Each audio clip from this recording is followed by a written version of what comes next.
mean, do we embrace the ideals of the Oddfellows fraternity? Not exactly. We chose that more. Yes, obviously that is what Oddfellows, the original term. But we kind of took, sort of a little bit of that and some of the imagery that goes with it, like in the artwork. But it's also, could it be that we are the Oddfellows, or that the audience, you are the Oddfellows too, and that we're kind of all together, our own little subgroup or subculture, if you will. But and then you notice some of the artwork, some of the imagery was vaguely, cryptic in a way. But then again, I don't think we're not trying to be like spooky, like some secret society, and dark and gloomy and all that. So you can interpret it however you want.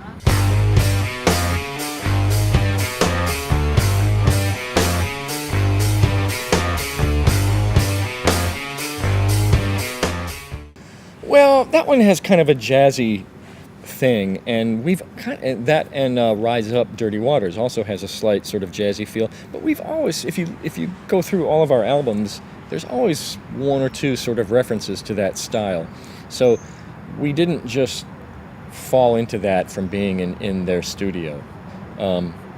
But if anything, that studio, what I liked about it after visiting it is it's got a cool mix of modern and old in the sense that it was a very large or medium-sized room where everyone could set up at the same time and play.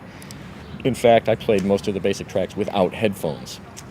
So it was kind of nice at this point in time to go back and be able to do that rather than, in modern albums nowadays where, they're just going straight to Pro Tools, each individual instrument, and the guitars are plugged straight into the computer.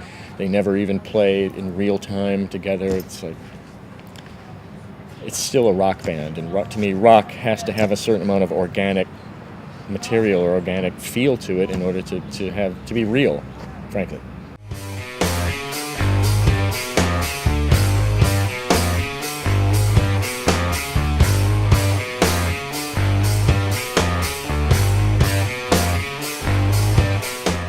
It's always like that. In all of our albums, we have worked like that. I make home demos, guitar, bass, maybe a drum machine, and then I send them out, usually to Mike first and John, and see what they think of it and what they want to do with it. And sometimes Patton will add his own things. But then usually by the time we get done, by the time we actually go in the studio and track, live drums and make the final arrangements, there's quite a bit of difference usually between the demo and the final thing, and that's how it's supposed to be. I think I wouldn't. I don't think I'd want it. That's why they're demos, Like that's just like a blueprint or a sketch, and then you have the finished one.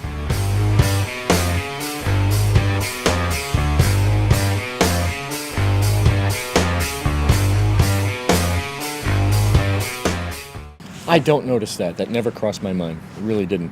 I've known John Stanier for a long time, the drummer. I knew him way before there was Battles.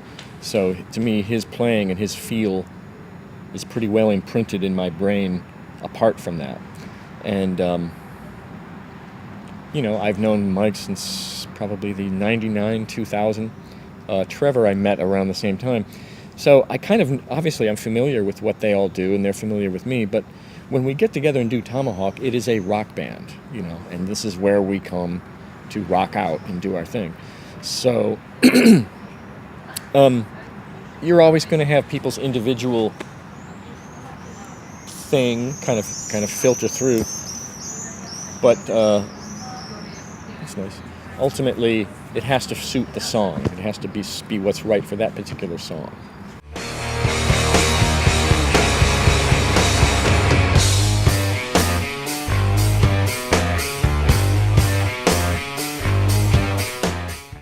Oh, that was a very easy fit. That was very easy. He's just such a great all-around player and very adaptable, and he has his own style and sound, but at the same time he can adapt easily to things. Right from the first time the first day we played together, I didn't give it a second thought. It just felt very solid and natural.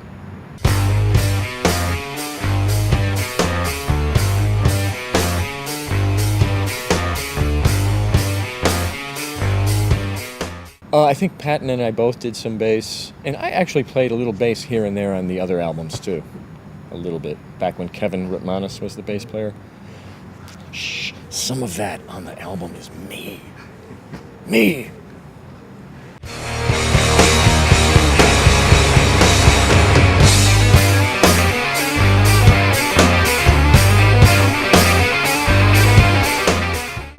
Well, there's a couple of them. There's Stone Letter, Southpaw, even White Hats, Black Hats, which we played on TV in the United States.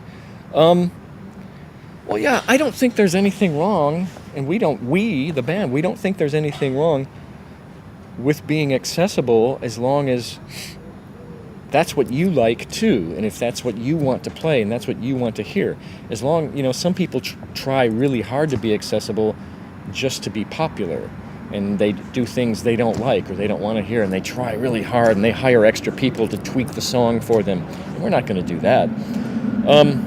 But then there's other things that are still fairly dark and obscure and difficult to listen to that most people don't like. And the fact that our album is not going to get a gold record shows me that most people don't like it. But I sometimes think, as a musician, one of the challenges for me is, especially in guitar too, and as a rock guitarist, it's a challenge to write something that isn't just dark and heavy all the time in minor or diminished mode, and try to write something but that's maybe, and it has a more major feel, but that isn't stupid, or that isn't sappy, or you know what I mean, or isn't too silly or whatever, and that's difficult to do. So, I mean, I could sit there and crank out gloomy, dirgy things all day long. And some of our stuff is kind of like that. But I just find that if you have an entire album of that, it just, to me, gets really dull. And to us, it loses its impact because you can't have dark without some light. Otherwise it all gets the same. So, and by the same token, though, you can't just have all light. Some people do, like a pop album where every song, I think, we would alienate a lot of people if we did that. But, this is what we wanted to do. We thought it was, especially right now, too, the way people listen to music now is different. It's changed from when we started. When we started, people just bought the album immediately. Now, they might do individual songs, or they'll at least listen first and then just buy the songs they like. And then they're like, oh, wait, I'll get the album now. And then people tend to listen to things by themselves with headphones on. So I think that, in a way, I consciously was aware of that, and I thought it might be a good idea to at least have a couple of songs that stand out on their own and that are accessible in that way.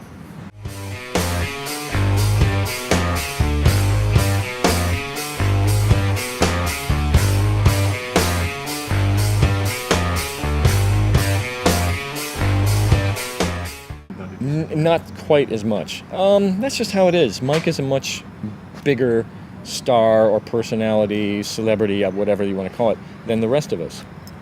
And the vocalist usually always is. But he's got a pretty big body of work in front of him that precedes him.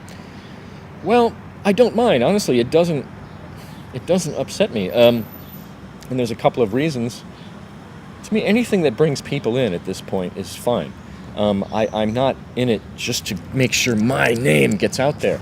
I like being a working musician and whatever, and I have other things on my own that I do just to keep working. But I'm not in it just for the recognition. There's more to it than that. And also, in his case, though, yes, he's very well known, but at least he's known for the music more than anything.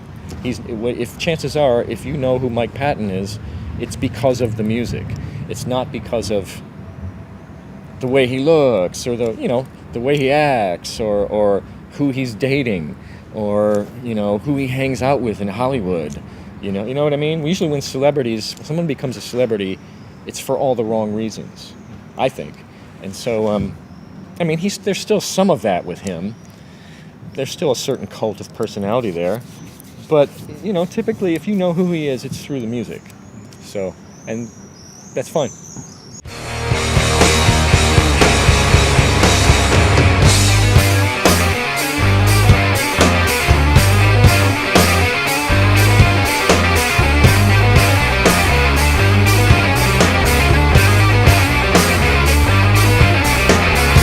I had some just tonight.